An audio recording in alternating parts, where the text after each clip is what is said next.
Hello, everyone. Thanks for joining us as part of our NSO 2020 virtual experience. We are glad that you have joined us today for an exciting conversation with the School of Business and Economics. My name is Denise Manjarres, and I'm the Director of New Student Orientation. Before we begin, just a couple of housekeeping items. Please use the chat feature on the right-hand side of your screen to ask us any questions. You can also use the Q&A feature to ask us any questions or comment on anything that we say. And so we hope that this session is very interactive and hopefully you will prompt a lot of great conversation.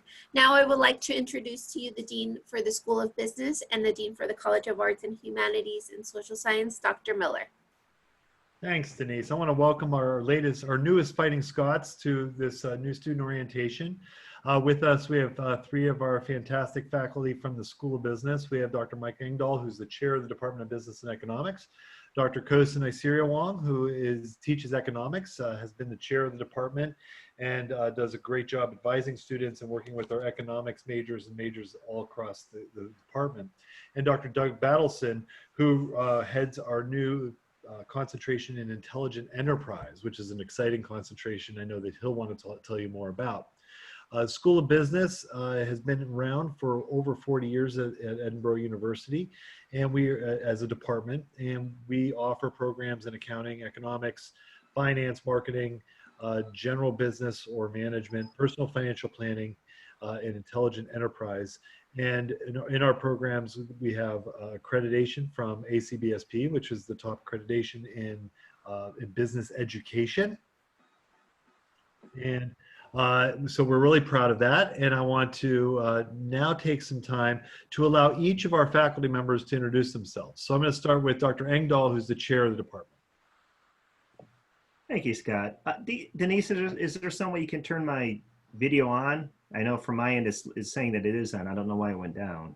You're on, Mike, on one of your channels. It looks like you're logged in twice. I'm logged in twice. Okay. So you're good. We can see you and hear you.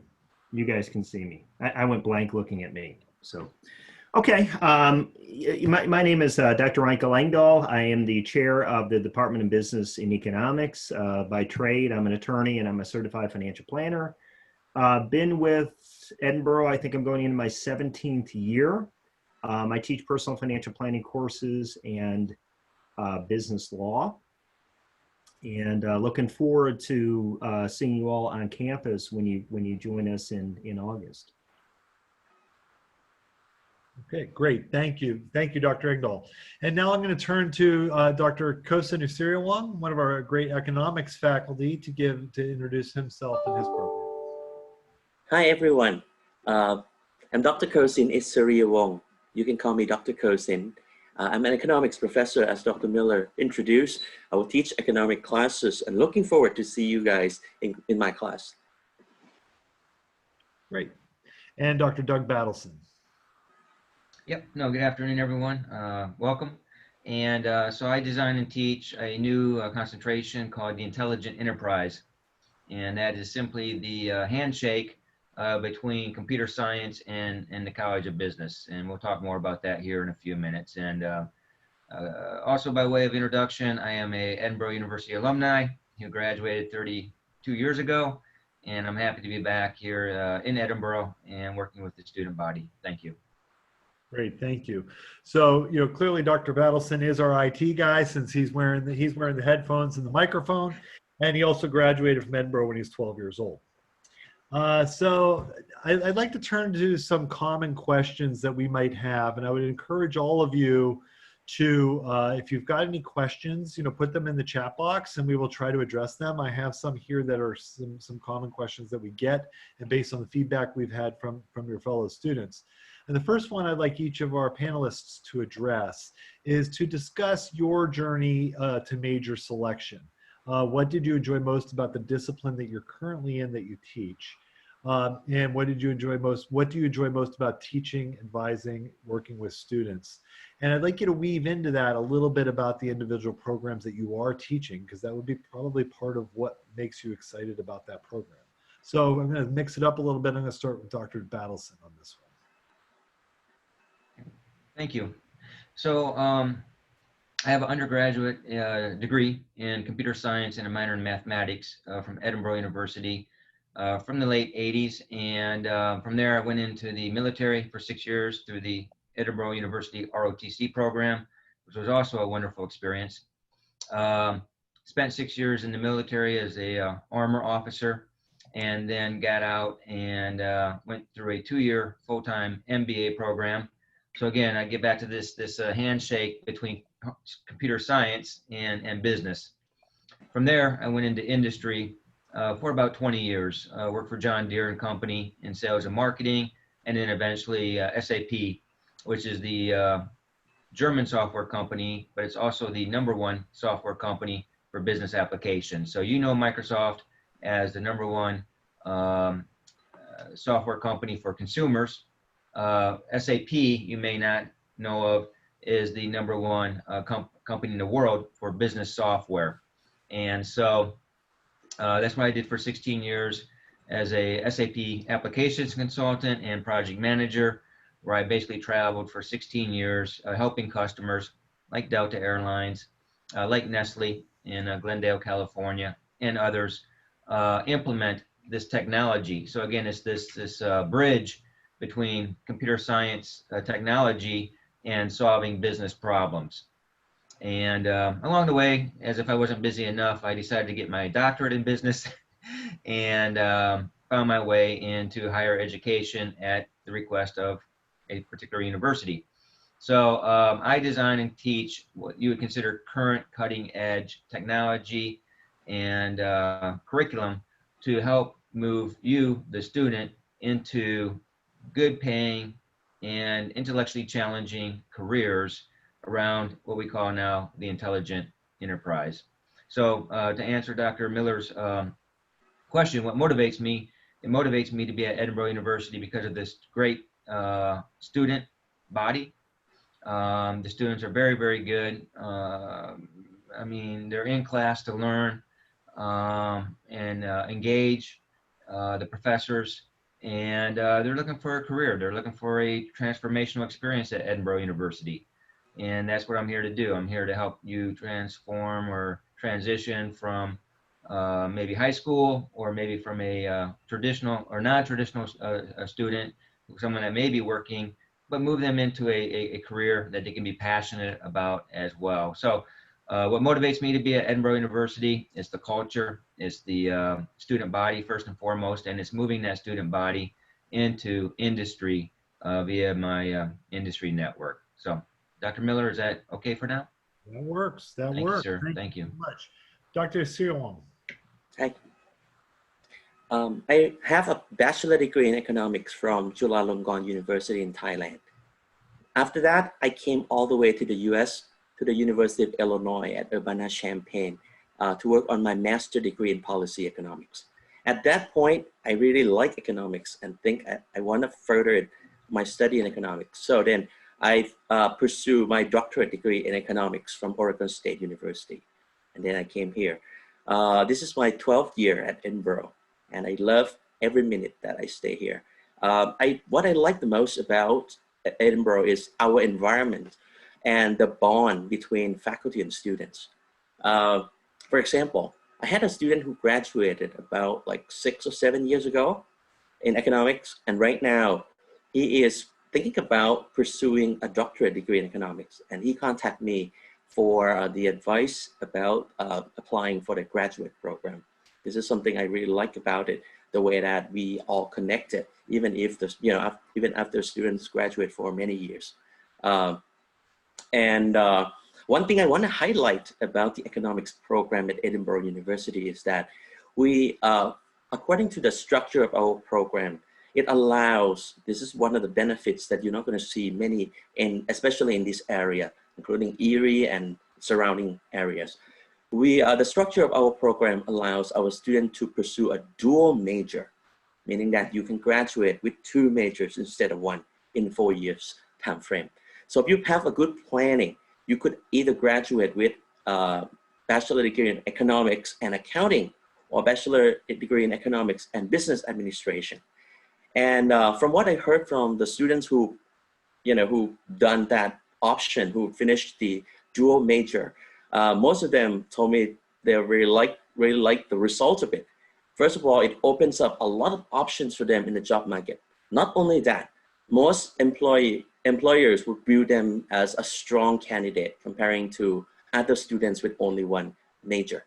So if you're interested in that option, you should consider it. But if if you're really interested in it, please contact me or many of us. Then we can help you further. And that's, yeah, very interesting. Thank you. Dr. Engdahl. I got my undergraduate degree in business in 1990. Went into the job profession of becoming a financial advisor. Worked within large brokerage firms as a financial advisor. Merrill Lynch and Smith Barney were two of them for 6.5 years.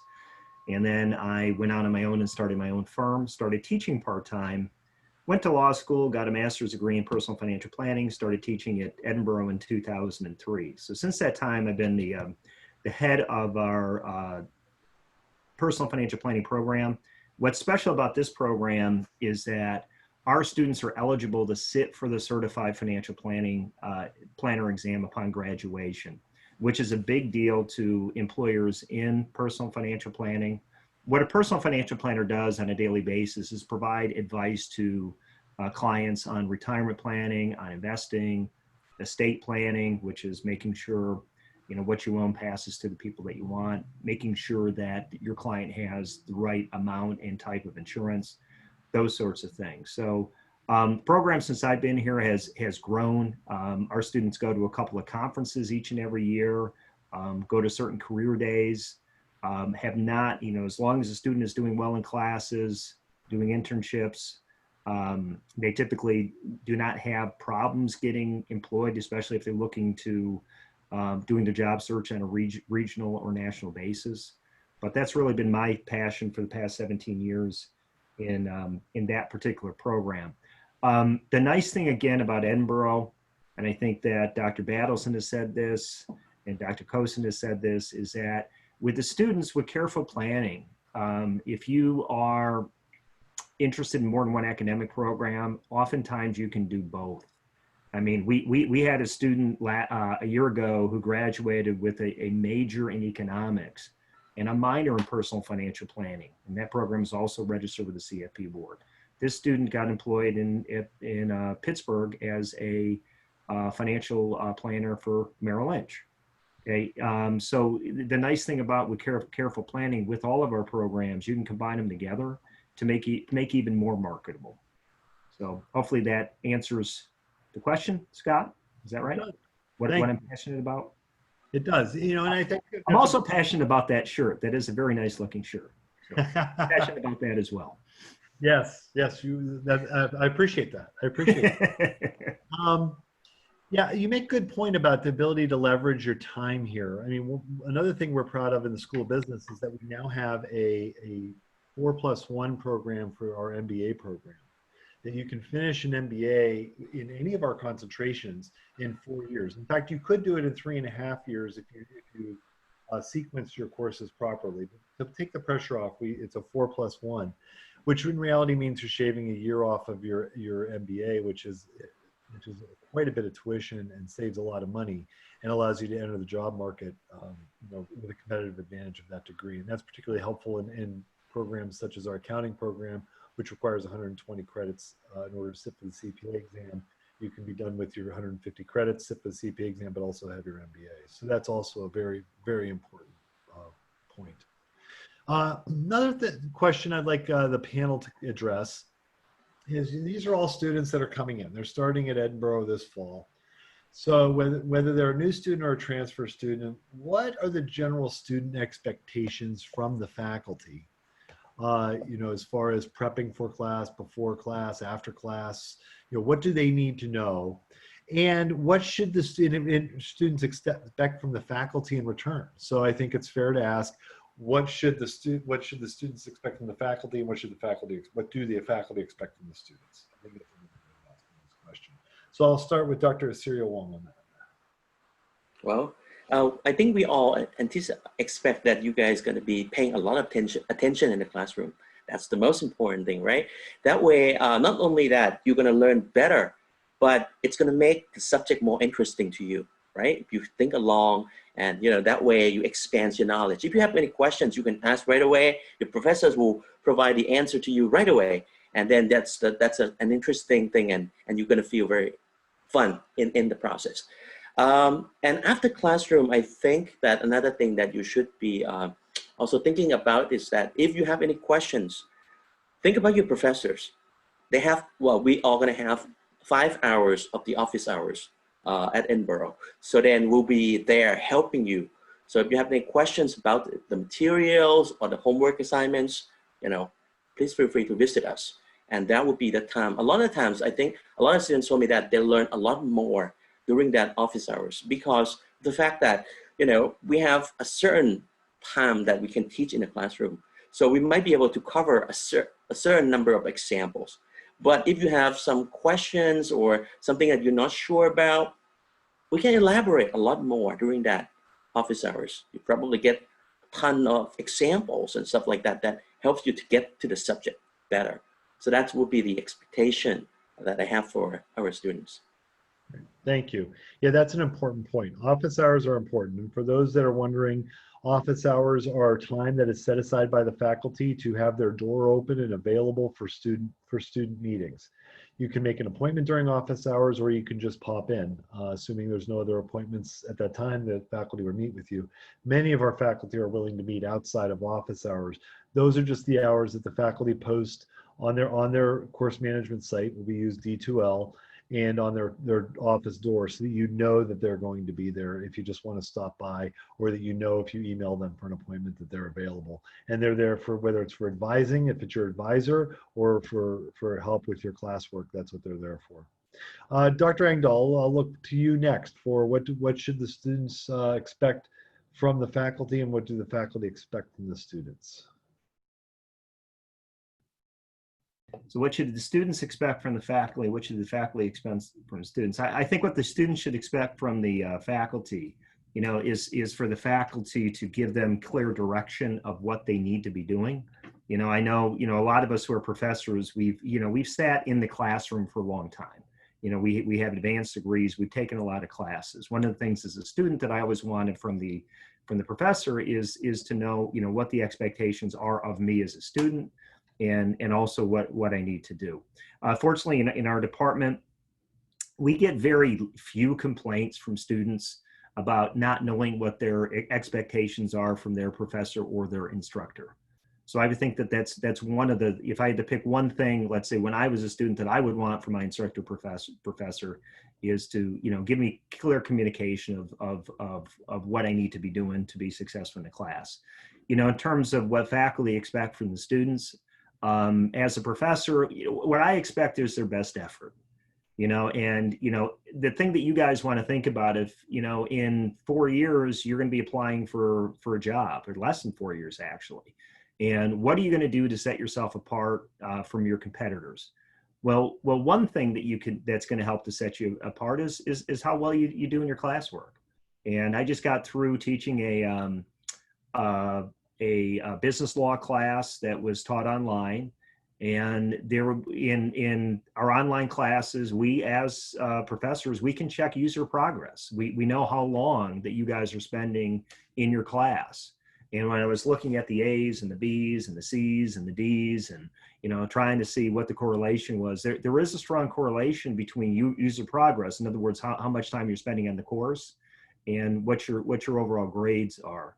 So I would say, and I know that some students are, there are some students that are just better taking tests than others. I mean, I'm convinced of that fact, but I'm also convinced that at Edinboro, I think the ones that put forth their best effort tend to do really well.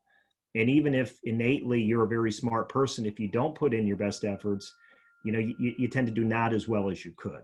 So I would say if there's one thing that I would expect from a student in my classes is to put forth their best efforts. Great, thank you. Dr. Battleson. Yeah, no, thank you very much. Yeah, I would just echo what Dr. Engdahl said. My first talking point would be clear and transparent expectations and no surprises. It's a two-way street. I'll be very clear on day one with the syllabus, a good syllabus that'll carry you through the semester. I don't change the syllabus unless there's a change in the schedule, or I want to slow down or speed up a little bit. If we can get a little bit more academic work in, we will. If we need to slow down a little bit with a group of 30 students with what I'm teaching, then I will. It's not going to be a sterile type of vanilla experience. It's going to be a very engaging experience. What I'm trying to do is model a reality in the classroom. Again, I spent 24 years in industry. You are students, you're not employees, you're not co-workers. And so first and foremost, it'll be a quality academic experience. But I think my job is to help, and I think that's what Dr. Engdahl does as well, is he tries to bring in the real world scenarios and experiences from the financial planning side of life, and model reality and get you ready for those interviews.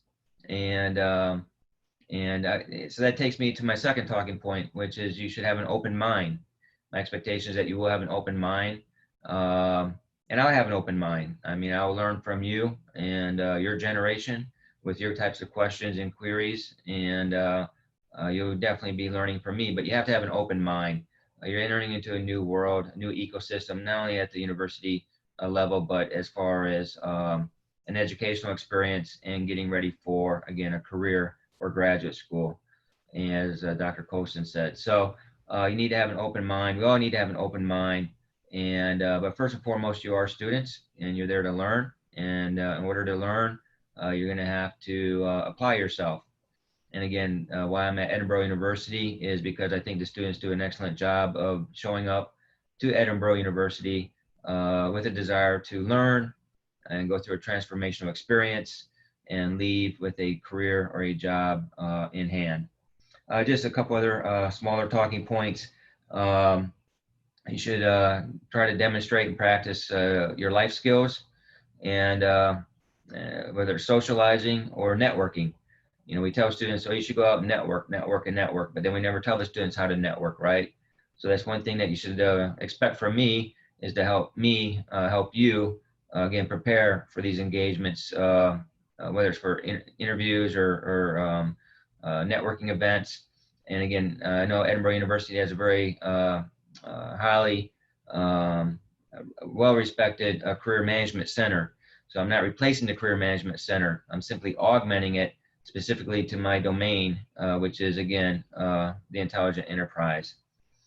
And then last but not least, if you apply yourself and if you do the work, you're going to pass. But if you don't, you won't make it.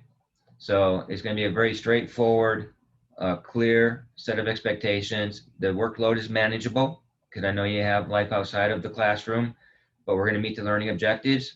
And again, if you do the work, A's and B's all day long. If you don't, you're going to struggle. And so you might as well just show up with the right attitude, and you do great. You do wonderful. Thank you. Thank you. And we do have a question from the group, from the attendees. A very good question about our fall return plan. And in our fall return plan, we are returning a week early. And by returning a week early, face-to-face classes will end the Friday before Thanksgiving. It's important to note that, you know, our classes, how much is face-to-face depends on the size of the course and where it's located. We have a lot of classes in the School of Business that the entire class can fit in a room. If they can't fit in a particular classroom, then they would be taking the class face-to-face one day, and then they would be online the other day. We would be streaming the class essentially, or otherwise uploading video for the class. But in the School of Business, we have quite a few courses that are going to be just completely face-to-face. There's no worry about it. We will have a face-to-face option in case you are sick. If you have any symptoms at all, we want you to stay home. We don't want you to get more sick or to expose others if any of those symptoms are related to the pandemic. But what is going to happen is you will still get the same amount of time in class from August 17th to November 20th, because our regular semester was supposed to be August 24th until early December. There was 1 week of classes and then finals after the Thanksgiving holiday. So what we did was move that 1 week of classes that was after Thanksgiving into August. So you get the same amount of time in class. After Thanksgiving, you will take your finals online. So we've just shifted the semester up a week. You'll have the same amount of instructional time, and that is for the fall semester. At this point, we have not made any changes for the spring semester, so that is just one semester of instruction. And in the spring, we're expecting we'll be back to reality, as I like to call it, because I don't think there's anything that's going to be back to what we considered to be normal. But that's something that the entire higher ed industry has been dealing with. We've been very proactive on that, and I think we've got a good plan on that. Is there other? I don't see any other questions on this, so I do want to continue with some ideas I have for questions of what I've heard students ask in the past. And the next one is a very good question about research and internship opportunities. What are the research projects with faculty, study abroad, and internship opportunities? Why are they important for the business and economics major? And I will start with a preface that at least for this next year, we are not doing any international travel opportunities, but that's because of CDC, Department of Health, and federal guidelines. But we do have many international travel opportunities, and some of our panelists might discuss those, but I just wanted to kind of get that out there so they each didn't have to explain that. I'll start with Dr. Battleson on this one. I don't think I did start with you on one, but I'm trying to keep it mixed up here. That's right. Keep us on our toes. That's perfect. So I know Dr. Engdahl will take the lead on the international discussion between the econ folks and the accounting folks in China and England. So in reference to research, yep, I do research. I do publish. That's a fair expectation. And currently trying to revise one paper now and get a second one started yet this summer. So in fact, truth be known, next 3 weeks, I'm actually participating in faculty online training myself.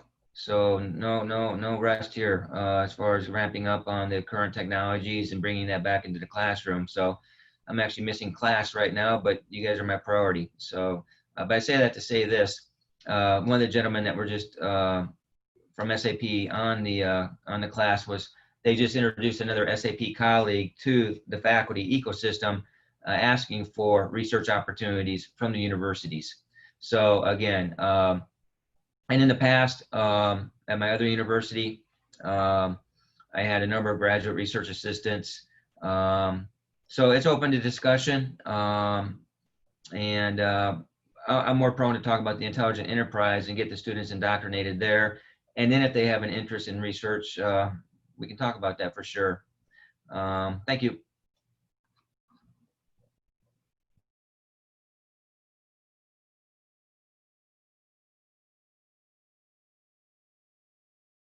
Sorry, my bad.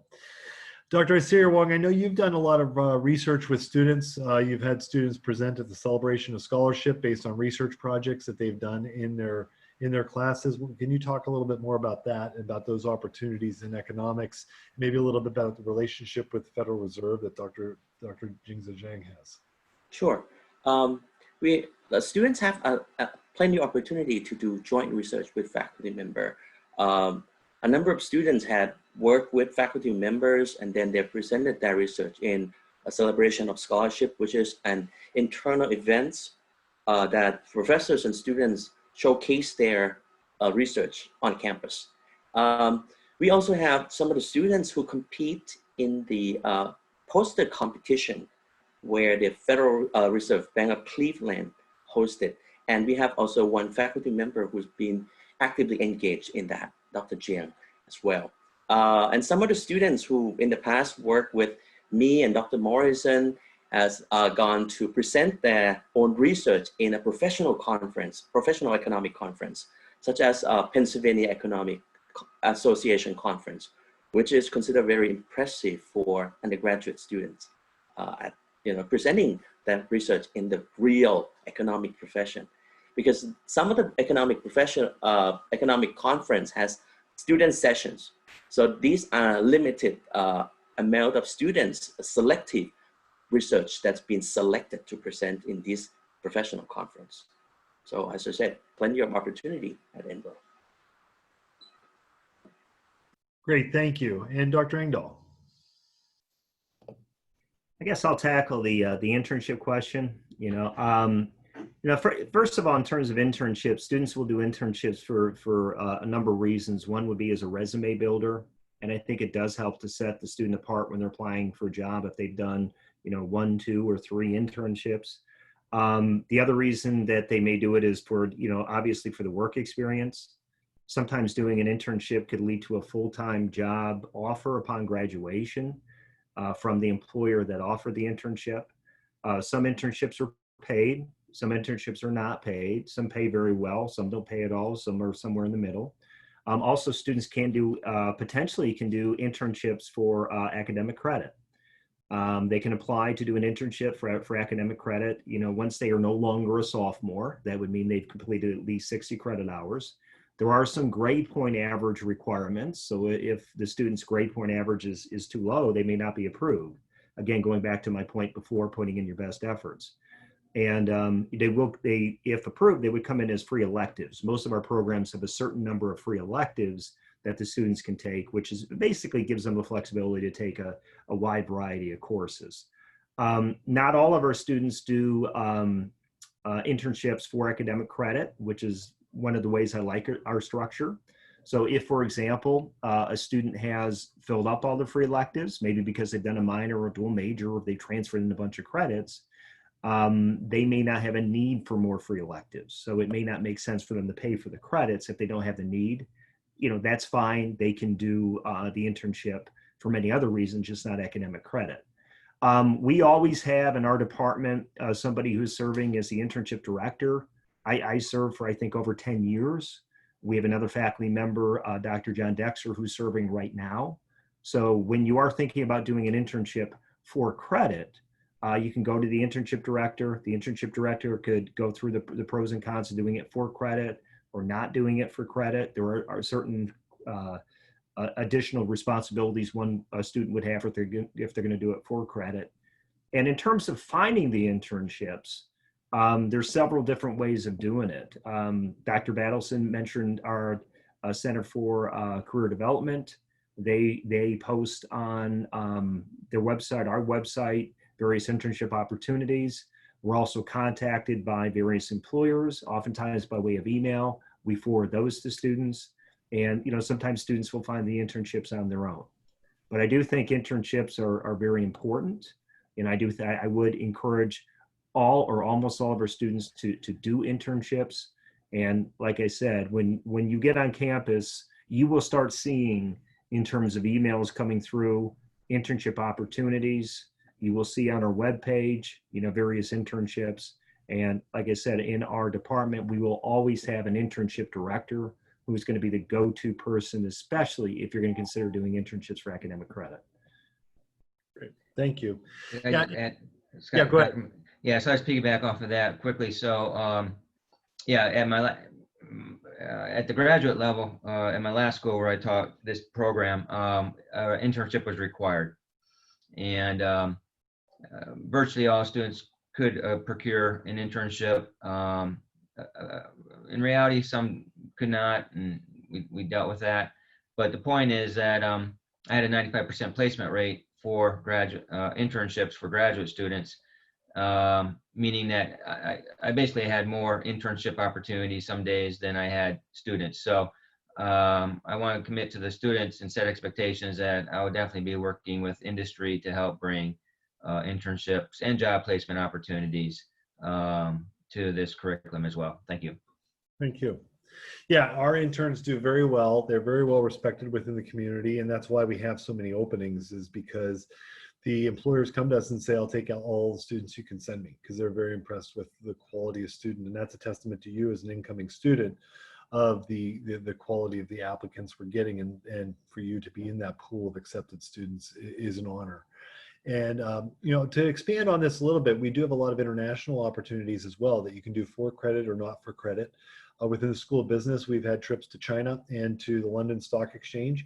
uh, headed by faculty, which are often combined with a course. Sometimes they're combined with an elective course during the semester that you take the course and you get credit for the course, and then you have the option to add the travel experience on top of it. Sometimes it's a similar type of experience over the summer with a summer course. And then we have a lot of opportunities. You don't just have to be a business major or a major of the faculty member leading a trip. Every 2 years, we have a trip to Scotland in honor of our Scottish heritage. It discusses Scottish history and some of their traditions. We have trips all over the world. We have trips through anthropology down to dig sites in Belize and in Central America. So, whatever your interest is, expand your mind. Don't just think about business, think about other areas that a lot of people complain about having to take these courses in history and in philosophy and different disciplines in the general education. But those are the things that are going to help expand your mind beyond business, help you think critically, read well, write well, be creative. And that will allow you to pivot down the road if you need to change jobs, change careers, or something like that. You can blend what you learned from the School of Business along with that higher education experience you got from general ed to allow you to pivot down the road. And that's where that cultural experience from a travel program can really help you. Another topic that often comes up is what types of careers and jobs can a student look forward to with the degree? And I know with each of your majors, there's the standard ones that you can rattle off real quick. But maybe go over those real quick. But then some different things that a student might not think of as a major they might get having majored in, whether it's economics, intelligent enterprise, general business, personal financial planning, and so forth. So Dr. Engdahl, I'll let you lead this one off. All right, so I'm gonna I'll kind of touch on most of our programs. I'll leave economics and intelligent enterprise for other two panelists. But in terms of our majors in our department, the Department of Business and Economics, first of all, we have a major in accounting, and the students in that major obviously will go into accounting. Some of them will become certified public accountants, CPAs. As Dr. Miller mentioned, in all states now that have 150 or almost all, Scott? The 150-hour requirement, is it all states now? Yeah, it's essentially all states. Yes. Okay, so a lot of our better accounting students, they want that premier designation, which is the CPA designation. Now, our accounting degree, 4 years is what we require. It's 120 hours. But we also have some students who will stay around for an extra 30 credit hours. And there's plenty of constructive ways of doing it. As Dr. Miller mentioned, one way with our new MBA program is to stay here and complete an MBA. And they could potentially take 4 courses in that MBA program at the undergraduate level to help work towards that. But Dr. Dexter, who heads that program, he'll bring a lot of CPA firms on campus to network with the students. So that's one program we have. The other major we have is going to be economics. I will leave that for Dr. Kosin. He'll talk to you about that. In terms of our Bachelor's of Science in Business, we have various concentrations. And so the first concentration we have is comprehensive business, which is more of our most flexible type of degree. It's non-specialized, and I'll get to in a second why you might want to consider a more specialized concentration. But we get many job offers that say if you have a bachelor's degree in business, you can apply for it. So any of our business concentrations are very marketable. We also have marketing as a concentration. So some of our students have gone into, let's say, sports marketing or maybe social media marketing. There's various areas in marketing where they can go into. We have a newly established marketing club. And I know that before we had to go all online in March, they were planning to go to a Collegiate American Marketing Association conference in New Orleans that kind of got sidetracked with COVID-19. But that's one concentration that we have. Another concentration is international business. And again, a lot of the students in international business want some sort of international experience. The one thing I'll say about that concentration is that one can have an international experience by doing a study abroad program or the trip to China that Dr. Miller mentioned, trip to London, regardless of what your concentration is. But for those students who want that, there are some specialized courses in international marketing, international finance that they take. The other concentration that I mentioned before, the one that I had, is personal financial planning, where a lot of our students will go the track of becoming a financial planner, and that program enables them to sit for the certified financial planner exam. Our program is very well respected. Just recently at a national conference for the Financial Planning Association, we had a group of our 3 students enter a financial planning challenge that they had to submit a 65, 70 page financial plan, and they were judged with other universities. We're the top 8 in the nation. So when we went to the finals, we were competing against Texas A&M and University of Illinois and Texas Tech and a lot of these larger universities, and competing very well. So if you ask nationwide, people who are familiar with our personal financial planning program, it's very well respected. Finance is another concentration that we have, and that would be for students that maybe are planning on going into banking, or maybe working for a finance department in a corporation. If any of you are finance concentration students, if you're going that career path, that is the appropriate concentration. Sometimes our students will confuse finance and personal financial planning. The key is, if you're thinking about being a financial planner, financial advisor, personal financial planning is the concentration.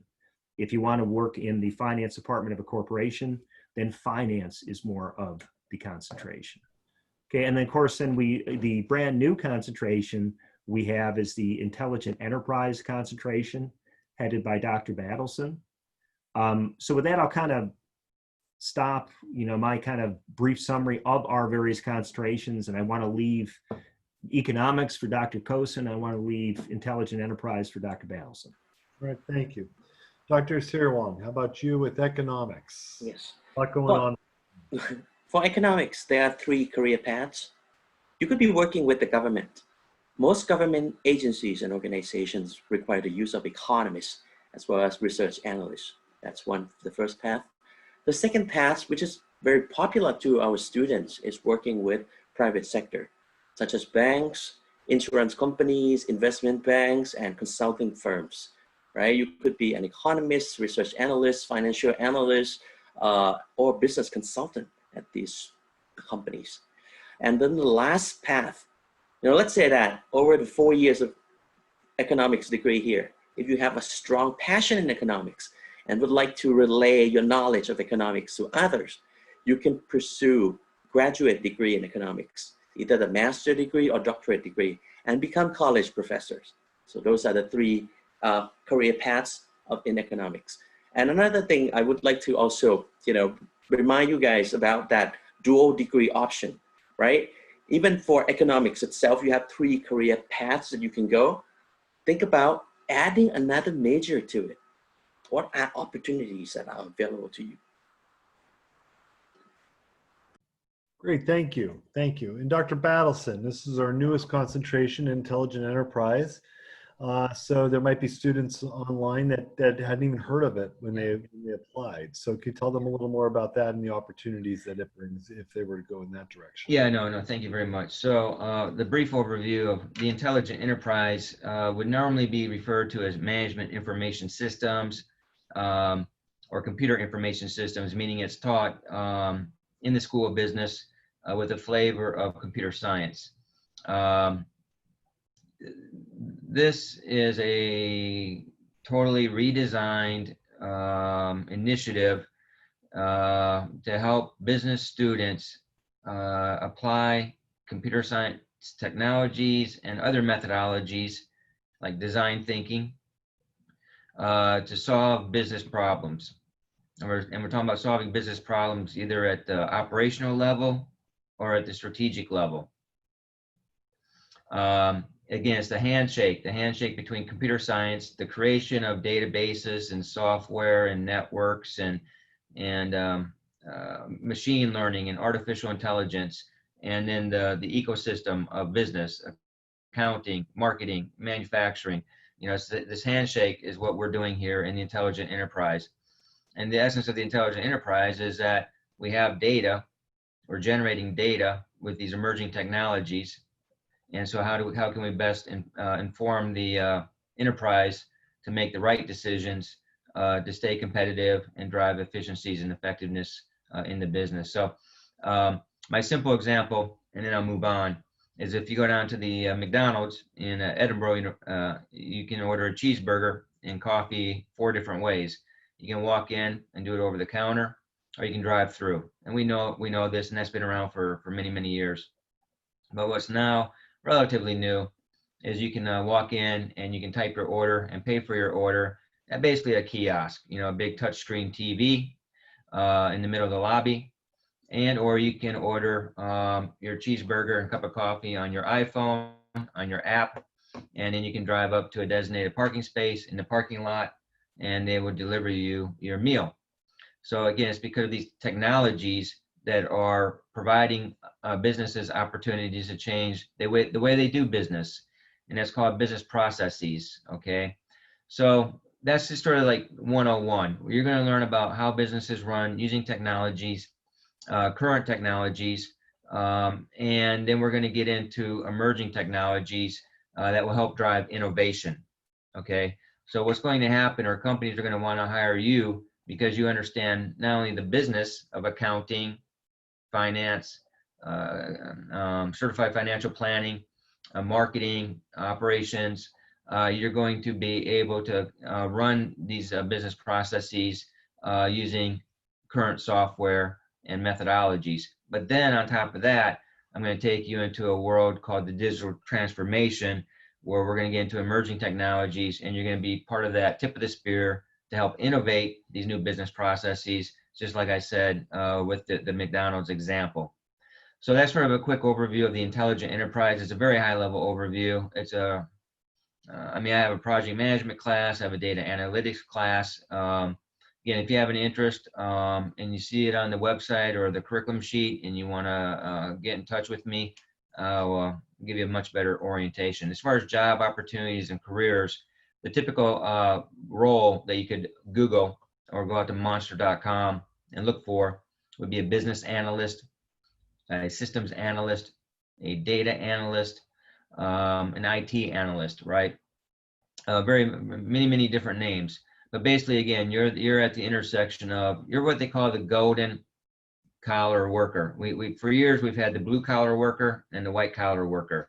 About 20 years ago, they came out with what they call the gold collar worker. You're the gold collar worker, meaning that you understand business and technology. You're at that intersection. You're doing that handshake, and so this is what makes you so valuable. And now, even today, again, if you can lean forward and actually bring innovation to the company, you're even that much more valuable. So those are specific roles. But then let's just take the second biggest domain, which is everybody. Everyone that's in the workplace can benefit from this, because, again, if you're an accountant and you go to work for Edinboro University in the accounting department, you're going to be logging into an SAP system. Okay. If you're a medical doctor, you're going to be walking around with an iPad. You don't use paper and pencil anymore, right? You're using an iPad and technology, some software. So that takes me to my last talking point, in the spirit of being brief, is that these are highly transferable skills. Yes, you're going to get very equipped to log into an SAP system, again, the #1 business system in the world, and run accounting, financial transactions, manufacturing transactions, procurement and sales transactions. And you're going to look at the data in the financial statements. And again, but that's going to lay the foundation for going into other organizations that use maybe Oracle or Salesforce.com. So these are highly transferable skills. They're not just dependent upon a particular type of technology. You can apply these to the skill set to different technologies that's out there in the marketplace. But at the end of the day, and that's why, like Dr. Kosin was emphasizing, a dual concentration or a dual major is so important here and so valuable, because, again, go and be an accountant, go and be a finance major, go and be an economics major, then augment it with the intelligent enterprise, because, again, you're going to understand that how business operates and uses technology so much better than your peers. And And again, you're going to have to use technology when you show up to the workplace. If you're, it doesn't matter if you're in marketing, if you're in shipping, in the back of the warehouse, you're using technology to drive the business transactions. So again, I know that's I could talk and talk and talk, but I'll let you guys go. Very good. Thank you. Thank you. Thanks to all of you for that input. One other question that I have of you is, for each of your majors, you've talked a little bit about them, but what are some common shared factors of the students, who choose your program and those that don't? What are the characteristics of somebody who chooses to be an IE major versus not, or a personal financial planner or not? And more importantly, what are the ones, the difference between somebody who, or what are their characteristics when they come in as a freshman? And then sometimes you see them coming in later in their college career, are there predictive things that might lead them to see that maybe they should be looking at these different concentrations, earlier on? One thing I will say is, as long as you have your concentration by the end of your sophomore year, all of our programs are designed so you can finish your degree in 4 years. Some people can finish them sooner. You're paying for 180 or 144 credits, 18 credits a semester. You're not limited to the 120, except to the extent financial aid might limit that. So I will ask then Dr. Kosin to give us first kind of crack at that. I'm going to talk about the characteristics of students who are in economics major. One of which is, if you like to think, you like to exercise your critical thinking skills, and also have a good quantitative background and like math, that would be a good combination of students who become economics major. I also had some of the students who initially came in not liking math that much, but later on, we will reteach you in the class as well, with a lot of examples and things like that. Because, people may think that it requires a lot of mathematics in economics. It is true, but we will show you the application of this mathematics in economics. And many of them feel fascinated about it, and then they learn better, and then they learn more and more. And eventually they get good at it. So, these would be the traits of students who are in economics major for the most part: critical thinking skills and good quantitative skills. Great. And Dr. Engdahl. I would say with personal financial planning, again, a lot of it is, you kind of want to envision yourself educating and advising people on money issues. So if you like solving puzzles and you like communicating with people, then it may be for you, because that's what a lot of financial planners do. A lot of people will come in and, they'll be investing in a retirement plan like a 401k, and they'll have no idea what investments to pick. And there's a menu of investments that they could pick, right? So they may come to a financial planner for some guidance on that. And the financial advisor, after doing some research, doing some talking to the client, they're going to have to, ascertain, like, well, how long are you investing for? How do you feel about risk? Educating, they're solving a puzzle. So it's about solving a puzzle, solving a problem, and then educating and advising. And I would put somewhere, with our financial planners, I mean, there's a little bit of math that you're using. They're not using calculus, but if you know math to the extent that A plus B divided by C, if you can do that, you can probably do the math that's necessary for financial planning. But the other thing is you really need to care about people, and you have to enjoy communicating with people. So if I get a student who's in personal financial planning and they don't like communicating with people, I mean, that's fine. I mean, there's a lot of other professions that are out there. They could be a money manager and manage a big portfolio and not have to communicate and, advise individuals one-on-one. But if you like solving puzzles, you like communicating with people, you like educating and advising, that's the type of student that, typically makes the best personal financial planning major. Great, thank you. I know we're coming to the end of the time, so I'm going to ask each of you one simple question and one simple wrap up. The first is a little bit about clubs and organizations, so maybe 30 seconds on clubs and organizations, and then kind of your wrap up on what your your wishes and hopes are for this incoming class for this fall. So I'll start with Dr. Engdahl. Okay, so clubs we have real quick. We have a marketing club. We have an accounting club. We have a personal financial planning club. We have Alpha Kappa Psi, which is a business fraternity. We have Delta Mu Delta, which is a business honor society. Dr. Battleson, nod your head if you're planning on starting an intelligent enterprise club. So we're going to have an intelligent enterprise club. Okay, so those are the clubs. If you want more information about the clubs, contact me and I can tell you more information about the club that most appeals to you. What is my hope? What's the follow-up, Scott? Yeah, your hope and desire for this incoming class, what will be the class of 2023 then. Hey guys, I mean, this is just an unusual situation that we're in. And, here's the thing, we are all going to learn how to teach a little bit differently than we have in the past.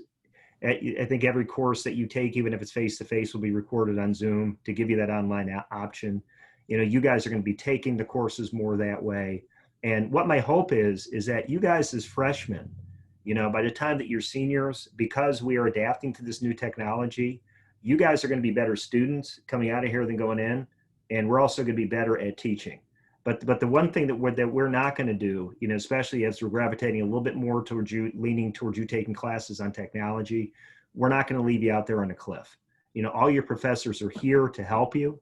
If you are having some issue, if you are having to take part of your classes online, we are here to help you. So what my hope is that all of the students realize that, this is a new experience. My hope is that we are all stronger coming out of this than going into this. And, I think it's going to be, may take a little while to realize it, but I think it's going to be a positive experience for both the students and the faculty. Great, thank you. And Dr. Battleson. Sure. First of all, again, thank you for your time today, and I'm available for questions. I hope that you show up with an open mind and that you just really take the time early in your college career to really look at what the School of Business has to offer. We worked really hard to come up with these different options so you can maximize your education, time, money, and get the best career and job that you want as you graduate, and something that you're happy with. So that's it. Thank you very much. Thank you. And Dr. Kosin. Regardless of the teaching modality, I look forward to seeing you guys in my class. And I really love the two-way communication. So please pay attention, think, and then we looking forward to our enjoyable communication and discussion in class. Great, thank you. My hope is that this class, what I always look forward to is meeting the students when they come on campus. And I know we're meeting differently by meeting virtually today, and I'm glad we had this time together, but I look forward to seeing you in the fall. But most importantly, I look forward to in 4 years being able to shake your hand when you cross that stage and you graduate. So with that, Denise, do you have anything you'd like to follow up on at this time? I just wanted to thank everybody for joining us. Thank you to the panelists for their amazing words. We do have a Facebook Live event this Thursday at 3 p.m. on our Facebook page, Edinboro University of Pennsylvania. So join us then. All right. Well, I want to thank everyone for your participation. I wish you a safe and prosperous summer. Enjoy the summer, enjoy the weather while you can, and we all look forward to seeing you in the fall. Thank you.